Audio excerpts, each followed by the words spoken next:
Have you ever wondered how they get your paint to match so that it looks exactly like it did before the accident? Well, this is it. This is called the paint mixing station. There are just probably 50, 60 colors here. These are your base colors, and these are your toning colors.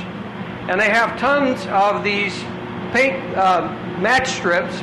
Most interestingly, though, this is how it's done scientifically. Every vehicle has a paint code, either on the door or in the trunk, and that code gives them, right here on this computer, a very specific formula. And that formula tells them how many grams of each color to add, and they come to this scale, and they put a paint can here using these colors. They dial in that color, they mix it. Then once they have it done, they stir it. They take a sample and they go to your car and they put it right on your color, right on your paint, to see how it matches.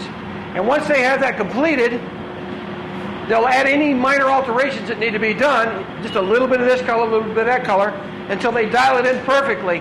And that's how they do it.